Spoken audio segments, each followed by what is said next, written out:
வணக்கம். நான் இப்போது குண்டூர் ஸ்டைல் புளிச்சக்கீரை செய்ய போகிறேங்க. அதாவது கோங்கரா சட்னி செய்ய போகிறேன். அதுக்கு தேவையான பொருட்கள் காஞ்ச மிளகா, தனியா, ஜீரகம் எடுத்து வச்சுருக்கேன். நான் 2 கட்டு புளிச்சக்கீரை எடுத்து வச்சுருக்கேங்க. இப்போ ஸ்டவ் பற்ற வச்சு கடாய் வச்சுட்டேன். இப்போ இந்த ஐட்டம்ஸ்லாம் ராவா வறுத்துக்கலாம்.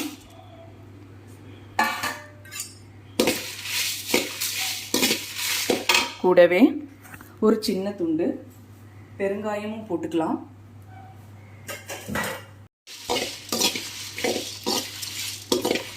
கூடவே சின்ன துண்டு பெருங்காயமும் போட்டிருக்கேங்க.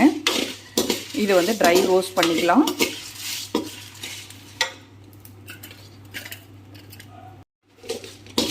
இப்போ வறுத்துட்டேங்க. நான் பூண்டை கொஞ்சம் வறுக்க போட்டுட்டேங்க. ஏன்னா இது கெட்டு போகாமல் ரொம்ப நாள் இருக்கணும்.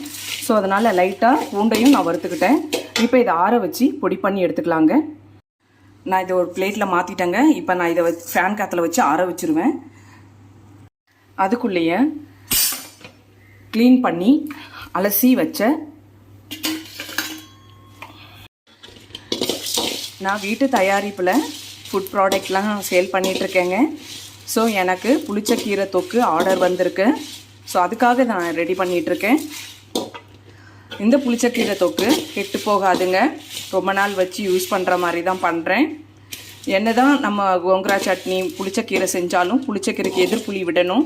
ஸோ கொஞ்சமாக புளி ஊற வச்சுருக்கேன். அதை அரைக்கும் போது சேர்த்து அரைச்சிக்கணும். அவ்வளோதாங்க, வதங்கிருச்சு. இப்போ இதை அப்படியே எடுத்து ஆற விட்டுடலாம். ஆறட்டும்.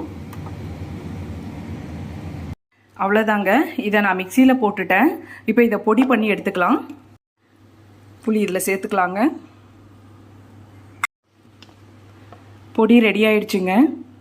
இப்போ ஆற வச்ச புளிச்சக்கீரையை இதில் சேர்த்து எதிர்ப்புளி போடணும்னு சொன்னேன் இல்லையா, அதையும் இதில் போட்டு அரைச்சிடலாங்க.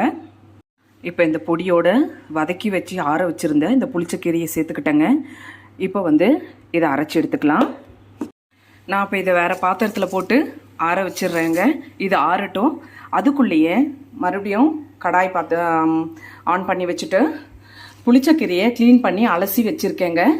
இப்போ இதை வதக்கிக்கலாம். தண்ணி விடக்கூடாதுங்க, வெறுமனை போட்டு வதக்கணும். அப்படியே கொஞ்ச நேரத்தில் இது மழைன்னு அப்படியே வதங்கி போயிடுங்க. இதை நல்லா வதக்கி எடுத்து இதையும் ஆற வச்சுக்கலாம். நான் 2 கட்டு கீரை எடுத்திருக்கேங்க. இது ஆர்டர் கொடுத்துருக்காங்க. ஸோ அதனால் நான் பேக்கிங்காக கொஞ்சம் நிறையவே வாங்கிட்டு க்ளீன் பண்ணியிருக்கேன். 2 கட்டு வாங்கிட்டு பண்ணியிருக்கேன். இப்போ கடாய் பற்ற வச்சுக்கிட்டேங்க. இப்போ 1/4 லிட்டர் நல்லெண்ணெய் ஊற்றிக்கிறேங்க. எண்ணெய் காயட்டும்.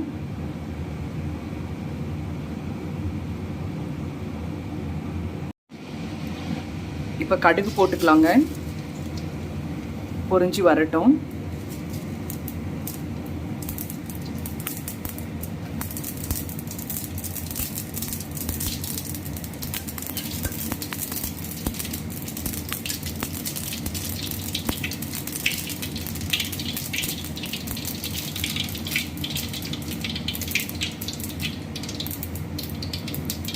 இப்போ கடுகு பொரிஞ்சிருச்சுங்க. இப்போ ஒரு கைப்பிடி அளவுக்கு காஞ்ச மிளகாவும் கருவேப்பிலையும் போட்டு வதக்கிடலாங்க. வதங்கிடுச்சு. இப்போ அதில் மறைச்சி வச்ச புளிச்சக்கீரையை சேர்த்துடலாங்க. இப்போ நல்லா சுருண்டு வரட்டுங்க. இதை அப்படியே ஸ்டோர் பண்ணி வச்சுக்கலாங்க. ஆற வச்சு கெட்டு போகாதுங்க. கூடவே கொஞ்சமாக நான் காடி சேர்த்துக்குவேன். அதனால் எனக்கு ரொம்ப நாளைக்கு ஒரு வருஷத்துக்கு கூட இது கெட்டு போகாமல் இருக்கும். நாங்கள் அப்படி வச்சு தான் சாப்பிட்டுட்ருக்கோம். இது மாதிரி தான் கஸ்டமருக்கு நான் செஞ்சு கொடுத்துட்ருக்கேன். அங்கே பெருசாக ஒன்றும் ஆர்டர் எடுக்கலைங்க. சின்னதாக ஒரு 1 கிலோ 1/2 கிலோ அந்த மாதிரி கேட்பாங்க யாராவது. திடீர்னு இம்மீடியட்டாக ஃப்ரெஷ்ஷாக பண்ணி அவங்களுக்கு நான் பேக் பண்ணி கொடுத்துருவேன். உங்கள் யாருக்காவது இது வேணும்னா எனக்கு கமெண்ட் பண்ணுங்கள். நான் உங்களுக்கு ஆர்டர் எப்படி தரணுன்றதை சொல்கிறேன். அதுக்கப்புறம் உங்களுக்கு இந்த புளிச்சக்கீரையுடைய நன்மைகளை பற்றி நான் ஷார்ட்ஸில் சொல்லியிருக்கேங்க. இதில் சமைக்கிறத மட்டும் சொல்லியிருக்கேன். ஷார்ட்ஸில் வந்துட்டு இந்த புளிச்சக்கீரையில் என்னென்ன நன்மைகள், என்னென்ன விட்டமின்ஸு இருக்குது இதில்ன்றதை நான் உங்களுக்கு தெளிவாக சொல்லியிருக்கேன். அதில் போய் பாருங்கள். அவ்வளோதாங்க, எண்ணெய் தனியாக பிரிஞ்சு வருது. இப்போ இதை ஆற விட்டுட்டோம்னா இதுலேருந்து நமக்கு ஊறுகாயெல்லாம் எப்படி தனியாக எண்ணெய் தனியாக வருமோ அது மாதிரி இதுலேருந்து வரும். இதை அப்படியே நம்ம வெயிட் போட்டு கண்டெய்னரில் அடைச்சி வச்சுக்க வேண்டியதான். வீட்டுக்காகனா ஏதாவது ஜாடியில் போட்டு ஆற வச்சு அடைச்சிக்கோங்க. இதை வந்து சாதத்தில் போட்டு பிசைஞ்சு சாப்பிடலாம், இல்லை இதை ஊறுகாவாகவும் யூஸ் பண்ணலாங்க. இது வந்து துவையல் கிடையாதுங்க, ஊறுகாங்க. ஸோ இதை சாதத்தில், சுட சாதத்தில் போட்டு பிசைஞ்சு சாப்பிட்டா ரொம்ப நல்லாயிருக்கும். இட்லி தோசைக்கு யூஸ் பண்ணிக்கலாம். ட்ரை பண்ணுங்கள். தேங்க்யூ. உங்களுக்கு இந்த வீடியோ பிடிச்சிருந்ததுன்னா லைக் பண்ணுங்கள், கமெண்ட் பண்ணுங்கள், சப்ஸ்கிரைப் பண்ணுங்கள். உங்களுக்கு இந்த வீடியோ பிடிச்சிருந்தா ஷேர் பண்ணுங்கள். யாருக்காவது ஆல் பட்டன் அழுத்தி வச்சுக்கோங்க.